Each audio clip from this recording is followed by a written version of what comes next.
انہوں کہتے ہیں کیا کہتے ہیں وہ 50,000. میں نے کہا ان کو آل ان آل لینے کے لیے بول دو, خزانہ تو نکالنے بولو. کیا بے وقوفی ہے. ارے گھر میں خزانہ ہوتا, ان کو نکالنے آتا تو تیرے کو کہیں بولتا, اندر اندر نکال لیتا نا وہ گھر سے. تمہارے کو بول رہا. ایسے آپ کو جھوٹ کا بھی موبائل پہ آ جاتا, KBC سے ہم بات کر رہے ہیں, آپ کا یہ پھنسا ہے, نمبر پھنسا ہے, وہ پھنسا ہے, اور آپ پھنس جاتے ہیں. ابھی 7 لاکھ روپیہ ایک ہمارے چاہنے والے, ایک نیک انسان, نیک انسان یہ دنیاوی طور پر بول رہا ہوں, وہ نیک انسان کیسے ہو سکتا؟ نیک انسان. اور جب پورا ختم ہو گیا تو آپ میرے پاس آئے. کیا ان کا موبائل بند ہو رہا ہے تو کیا کروں میں؟ قابض داروں کے موبائل کھول لیں, وہ چپس ری اوپن کر لیں, کیا کر رہے ہیں وہ, کیا کروں میں؟ پہلے سوچنا تھا نا آ کر کے, میں نے باخبر نہیں کیا تھا. ارے وہ 8 لاکھ روپیہ کسی پہ انویسٹ کر دیتے, ایسے ہی آپ کماتے رہتے. اب جو برباد کر دیا, 2 لاکھ 5 لاکھ کے کھاتے سب چلے گئے, برباد ہو گئے. یہ امت محمدیہ کا لیول ہے. اتنی ایزی کوالٹی کیسے ہو سکتی ہے؟ خبردار, اسٹرانگ رہیے ہر طرح سے. قرآن کو پریکٹیکلی لائف میں آپ استعمال کیجیے. جب بھی آپ کو کوئی تکلیف ہو, وضو کیجیے, 2 رکعت نفل پڑھیے, بیٹھیے, سب کچھ چھوڑیے, قرآن پاک پڑھیے, اور پھر اللہ پاک سے دعا کیجیے. نہیں ہوگا پھر کہیے اللہ کو, اے اللہ میں نے ہر وہ کام کیا, پھر بھی اگر تو ہمارے اس عمل سے راضی ہے تو کافی ہے. یہ ہوتا ہے رحمت الہی کو کھٹکھٹانا. شکوہ کرنا بہت آسان ہے.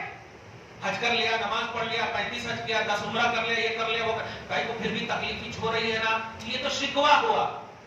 اگر اللہ پاک یہ کہتے, کون بول رہا؟ اچھا ICU والے کو ذرا دیکھ جا کے,